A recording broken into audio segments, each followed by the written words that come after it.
from the Next Best Picture podcast, where we are talking with Alex Russell, the writer and director of Lurker, as well as Théodore Pellerin and Archie Madekwe, two of the stars. Alex, Théodore, Archie, I'm so excited to talk with you about this film. Thanks so much for joining us today. Thank you for having us. I want to start with Alex. I know you've spoken about this film, about how you've observed these kinds of relationships amongst groups of male friends, not just in show business.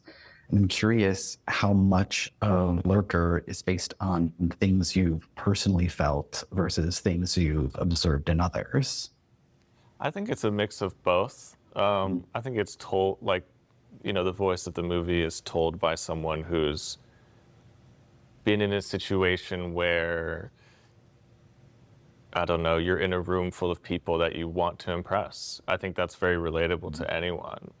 Or you felt on the outside of something, and at other times you felt on the inside of something, and you can, because you were on the outside at one point, you can see the outsider of the situation.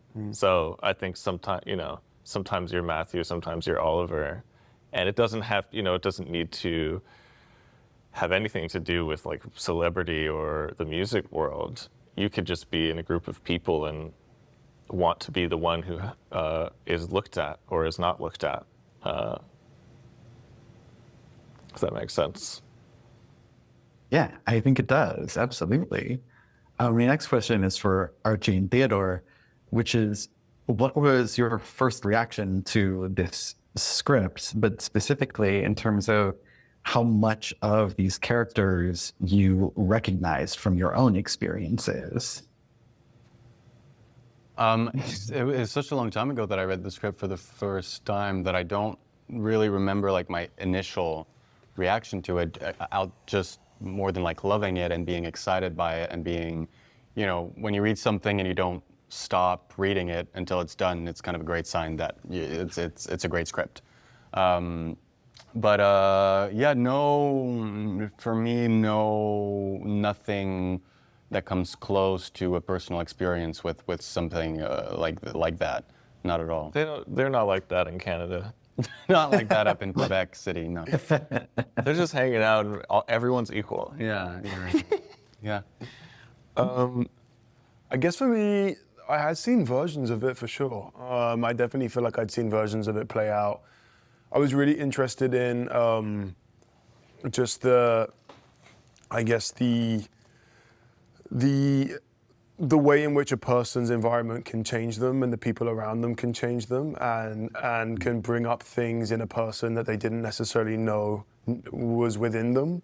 I guess I had seen that play out in work environments often.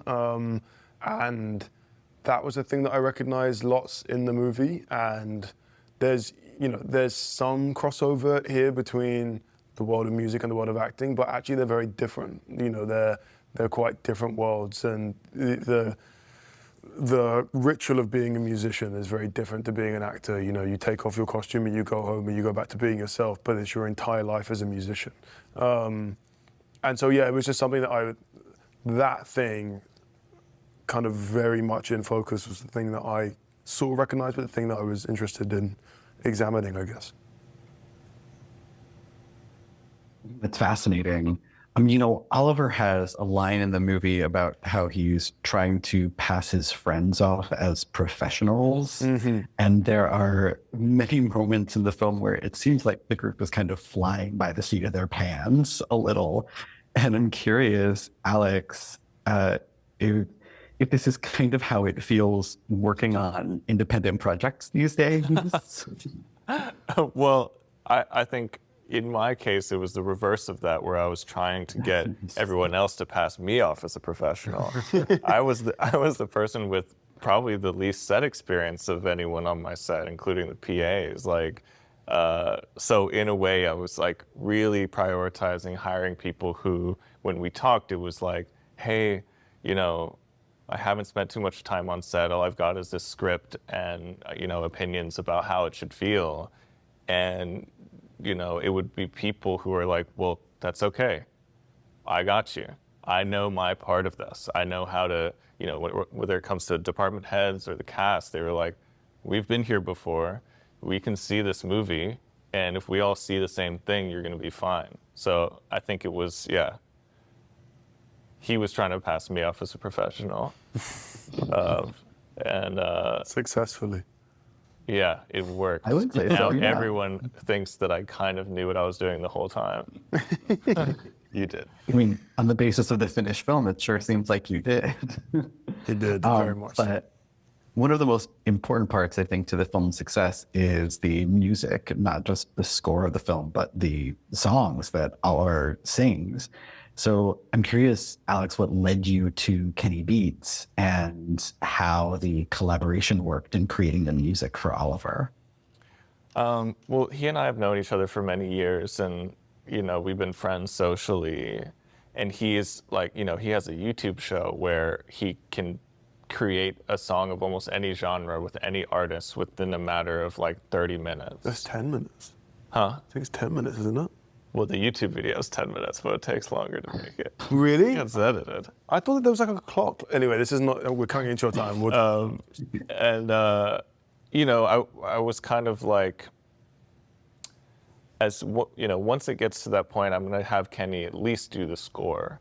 And he, actually, when I made a proof of concept for this movie back in 2021, we worked together on scoring that, and it was just a really casual, collaborative experience. So when it came down to making the songs, which I didn't even know how big of a deal they would be, I just knew that he could handle it. And I thought about it almost not at all. I was just like, send Archie into the studio with Kenny. 2 days later, they have all the songs for the movie, basically. Yeah, it kind of worked in a way. I mean, it was like individual for each song, but like Love and Obsession was a gift from Rex Orange County. You know, he was a musician that I was spending a lot of time with, and was like, look, I have this song that's supposed to be on my album. Why don't you put it in your film? He just sent us a demo, and Kenny kind of reworked it. We worked out the sound. Sweet Talk, I was like, you know, I really want a song that sounds like Dijon the Dress. And he was like, okay, sick. I just made 10 Dijon songs. Which one do you want? And like, I mean, it was crazy. And then, and it was kind of like that. You know, we were just saying things and it just would happen. It would just manifest. And we were just playing. But it was the thing that threw me into that world the quickest and hardest, because I was out of my depth and in Kenny's world. It was, yeah. It was great. So when is your first full length dropping? Because you can sing. No, thanks. Don't know. Soundtrack coming soon on Sony. Oh yeah, the soundtrack for the film, that's coming soon. But depending, if those songs blow up, then Archie may just have to put out a whole album.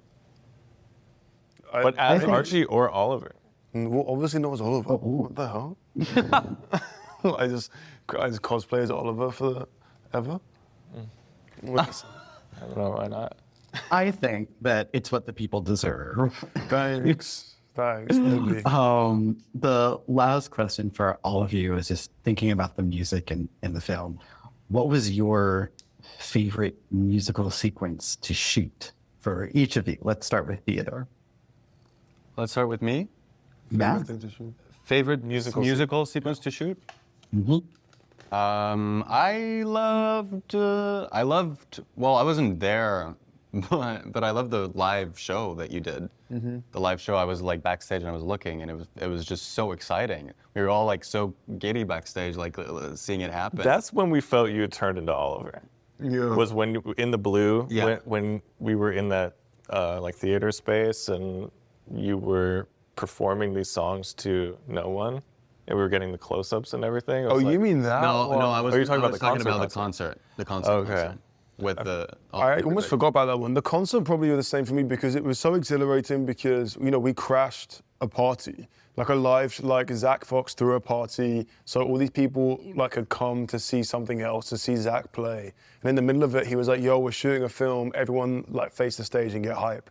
And so no one really knew. Yeah, we made a fake show. We made a fake show. And so my fear was like, okay, everyone's gonna go and have a cigarette when I come on stage, and no one's gonna care. And then everybody was just so into it, but we shot on film, so we had one take of each song just to do it. It was like, go, go, go, and then I'd do a song, then I'd run backstage, change costume, go do another song, change costume. It was so... We did it all in like 6 minutes. Yeah, it was all very crazy. We got this whole party going, and as soon as it reached like peak capacity or whatever, Zack got a microphone. He was like, "Hey, my best friend's doing his first movie. Just like, go crazy. Just like, please, this guy's gonna run out on stage and do a few songs." And then Archie, like, and they were like going like this. Yeah. Which was like, it's kind of a heart, but it's like kind of a O. Yeah, for all of it kind of was. It was weird. And some people were like, what the hell is this? Some people were like, is that the guy from Saltburn? What the hell? Like, people were just so people were so confused. They didn't know what it was, but they all got so into it. It's very funny too, because it was really just for that window of time it felt packed in there. Yeah, it was like right after you were done, it was like 50% capacity. Not have worked. Absolutely incredible. That sounds like it was an incredible experience, and it shows just how fully I think you became Oliver and how powerful that character is in his music. Oh, thanks. Again, all three of you, thank you so much for this film. It's fascinating, and thank you for spending so much time with us today. Thank you. Thank you. Thank you.